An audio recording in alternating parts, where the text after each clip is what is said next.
Hello student, तो कल 29 फरवरी विज्ञान में यही प्रतिरोध वाला जो कि चित्र वाला सवाल पूछा जाएगा। यह वीडियो छोड़कर मत जाइए, पूरा देखिए। इसमें इस प्रकार का क्वेश्चंस देगा या थोड़ा चित्र घुमा फिरा के दे देगा। बस पूछेगा क्या तुल्य प्रतिरोध, या पूछ लेगा प्रवाहित धारा, या पूछेगा कि 2 ओम के प्रतिरोध का विभवांतर यानी कि भी का मान पूछेगा। तो देखिए इस प्रकार का क्वेश्चन चाहे जिस प्रकार चित्र में हो तो आप किस प्रकार इसको लगाएंगे। तो फाइनली देखिए, पहले देखिए यहाँ पर देखिए तार सीधे आ रहा है, यानी कि सीधे तार आ रहा है तो समझ लीजिए श्रेणी क्रम। श्रेणी क्रम अब देखिए आमने सामने है तो समझ लीजिए समांतर क्रम। तो पहले हम समांतर क्रम को श्रेणी क्रम में बनाते हैं और श्रेणी क्रम को तुल्य प्रतिरोध निकालते हैं। तो देखिए श्रेणी क्रम का जो होता है तुल्य प्रतिरोध R बराबर होता है क्या, R1 plus R2 plus R3। जितना तुम्हारा प्रतिरोध दिया रहेगा, ये श्रेणी क्रम का है।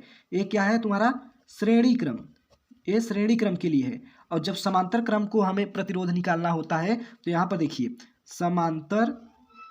समांतर क्रम का निकालना होता है तो हम 1/R लगा देते हैं। 1/R बराबर 1/R1 plus 1/R2 dash dash dash, इसी प्रकार करेंगे। तो देखिए इसमें यहाँ पर देखिए 1 ओम 1 ओम 1 ओम, यानी कि ये सब आमने सामने है तो इसे हम क्या करेंगे श्रेणी क्रम में बनाएंगे, मतलब सीधे तार में बनाएंगे।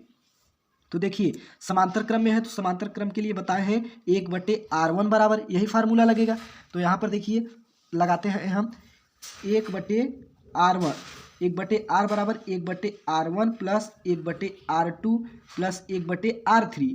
कैसे हुआ आप यहाँ पर देखिए, आप इसे R1 मान सकते हैं, इसे R2 मान सकते हैं, इसे R3। अब देखिए सब मान दिया है तो 1/R बराबर 1/R1 का मान 1 प्लस 1/R1 का मान R2 का मान 1 प्लस 1/1, यानी कि 1/1, यानी कि 1/R बराबर 1/1 यानी कि 1, फिर 1/1 मतलब 1, 1/1 मतलब यानी कि 3 आ गया, 3/1। तो यहाँ पर देखिए R3R तिरछी तिरछी पे गुणा हो जाएगा, 1 1 कम 1, यहाँ पर दिख नहीं रहा था थोड़ा।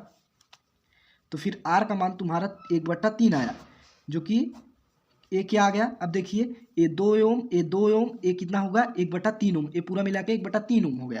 तो देखिए यहाँ पर आपको क्या करना होगा कि ये तीनों श्रेणी क्रम में हो गए। तो यहाँ पर देखिए R बराबर यानी कि क्या हो गया, अब इसे R1, इसे R2, इसे आप R3 मान सकते हैं। ये R3 का वैल्यू निकला, समझ लीजिए R3 का मान 1/3।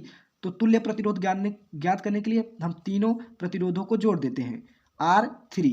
अब यहाँ पर निकल के आया तुम्हारा, देखिए यहाँ पर R बराबर R1 का मान 2 ओम, R2 का मान 2 ओम, R3 का मान 3 ओम। अब यहाँ पर सॉल्व करेंगे तो 2 2 4, 4 प्लस 1/3। अब इससे सॉल्व करेंगे 4 3 12, 1 13, 13/3 ओम, जो कि पहला क्वेश्चन का आंसर हो गया, जो कि तुल्य प्रतिरोध पूछा था आपसे। अब दूसरा क्वेश्चन देखिए क्या पूछा था यहाँ पर देखिए प्रवाहित धारा पूछा था। तो प्रवाहित धारा का धारा का मान ज्ञात करने के लिए एक फार्मूला होता है V बराबर IR। I क्या है, धारा, R यानी कि प्रतिरोध। तो I का मान तुम्हें फाइंड करना है, तो I बराबर V/R, जो कि यहाँ पर देखिए यहाँ पर थोड़ा सा मिस्टेक है। यहाँ पर 2 वोल्ट की बैटरी लगी है, यहाँ पर 2 वोल्ट की बैटरी लगी है। यहाँ पर देखिए 2 वोल्ट की बैटरी लगी रहेगी। तो यहाँ पर देखिए I इक्वल 2 वोल्ट की बैटरी लगी है। अब R का मान तो यानी कि पूरा तुल्य प्रतिरोध आपने कितना निकाला था, यहाँ पर देखिए 13/3 निकाला था, यहाँ पर 13/3 निकाला था। तो यहाँ पर R का मान 13/3 रखेंगे, 13/3 रखेंगे। उसके बाद में ये ऊपर चला जाएगा तो I इक्वल टू 3 दूनी 6/13, जो कि धारा का मान इतना एम्पियर आ गया, इतना एम्पियर। अब यहाँ पर 2 ओम के प्रतिरोध का विभवांतर यानी कि 2 V का मान, 2 ओम के प्रतिरोध का विभवांतर इसमें क्वेश्चन में पूछ लिया है।